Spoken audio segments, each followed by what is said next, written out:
नमस्कार सर्वांना. श्री स्वामी समर्थ. बाहेर मुसळधार पाऊस पडत असेल तेव्हा आपल्याला काहीतरी चमचमीत खाण्याचे खूप मन होते. चला तर त्यासाठीच आज आपण व्हेजिटेबल सँडविच तयार करणार आहोत. अगदी कमी वेळेमध्ये, कमी सामानामध्ये आणि मुलेसुद्धा सर्व प्रकारच्या भाज्या अशा प्रकारे सँडविच तयार केला तर नक्की खातील. अशा पद्धतीचे आज मी तुम्हाला सँडविचची रेसिपी दाखवणार आहे.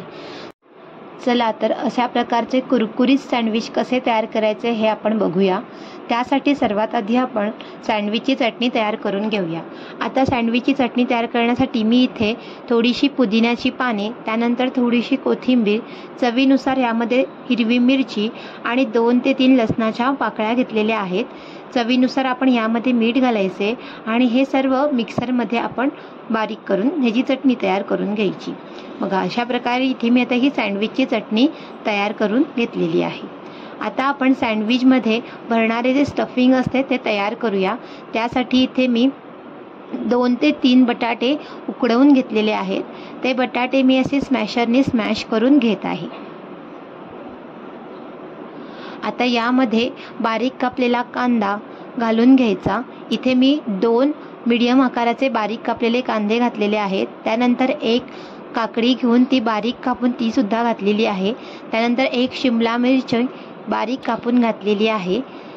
त्यानंतर थोडीशी कोथिंबीर घालायची, चाट मसाला घालायचा आणि त्यानंतर आपण यामध्ये ब्लॅक पेपर घालणार आहोत. आता यामध्ये चवीनुसार मीठ घालायचे आणि त्यानंतर आपल्याला हे घातलेले सर्व मिश्रण व्यवस्थित एकत्र करून घ्यायचे आहे. अशा प्रकारे आता आपले इथे सँडविचमधले हे स्टफिंगसुद्धा तयार झाले आहे. आता तुम्ही ह्यामध्ये तुम्हाला अजूनही कोणत्या भाज्या आवडत असतील तर त्या तुम्ही ह्यामध्ये घालू शकता. चला तर आता आपले इथे स्टफिंग तयार आहे. आता आपण इथे सँडविच तयार करायला घेऊया.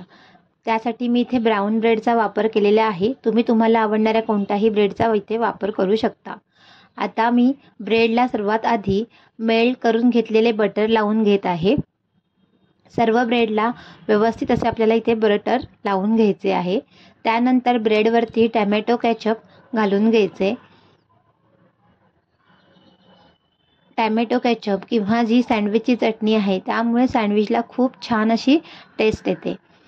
अशा प्रकारे मी इथे टॅमॅटो केचपसुद्धा घातलेले आहे. आता आपण जी ही पुदिना आणि कोथिंबिरीची चटणी तयार केली होती ती सुद्धा ब्रेडवरती घालून घेऊया आणि आता हे व्यवस्थित आपल्याला ब्रेडला स्प्रेड करून घ्यायचे आहे. अशा प्रकारचे हेल्दी सँडविच मुलांना नक्कीच खायला करून द्या. त्यांना सर्वांना नक्कीच आवडेल. आता बघा इथे माझे सर्व चटणी ब्रेडला व्यवस्थित असे स्प्रेड झालेले आहे. आता आपण ब्रेडवरती अशा प्रकारे स्टफिंग लावून घेऊया. अशा प्रकारचे सँडविच करायला अगदी कमी वेळ लागतो आणि कमी वेळेमध्ये किंवा सकाळच्या टिफिनच्या घाई गडबडीमध्ये आपण मुलांना अगदी पटापट अशा प्रकारचे सँडविच तयार करून देऊ शकतो. त्यानंतर स्टफिंग लावून झाल्यानंतर आता आपण हा जो तयार केलेला दुसरा ब्रेड आहे तो आपण त्या स्टफिंगवरती ठेवून द्यायचा. आता मी इथे गॅसवरती एक पॅन गरम करण्यासाठी ठेवला. त्यामध्ये आता आपण थोडेसे बटर घालून ते व्यवस्थित असे मेल्ट करून घ्यायचे आणि त्यानंतर आपण जे तयार केलेले सँडविच आहे ते या बटरवरती घालून ते अगदी ब्राऊन कलरचे होईपर्यंत खरपूस आपल्याला मंद गॅसवरती भाजून घ्यायचे आहे. सँडविच भाजून घेताना गॅस नेहमी मंदच ठेवायचा, त्यामुळे सँडविच अगदी कुरकुरीत असे तयार होते. बघा आता इथे मी वरच्या साईडने सुद्धा बटर लावून घेत आहे.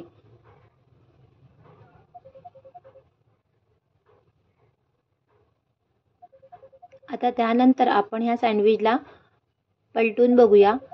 बघा आता मी इथे चमच्याच्या साह्याने सँडविचला पलटते दोन्ही साईडनी.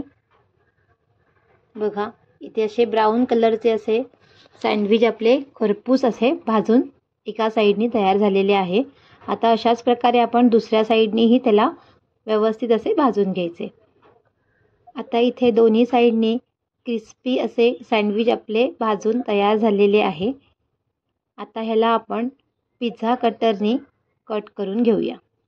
बघा तुम्हाला दिसत असेल दोन्ही साईडनी छानसा हलका असा सँडविचला ब्राऊन कलर आलेला आहे आणि अगदी क्रिस्पी असे हे सँडविच तयार झालेले आहे. आता आपण ह्याला कट करूया.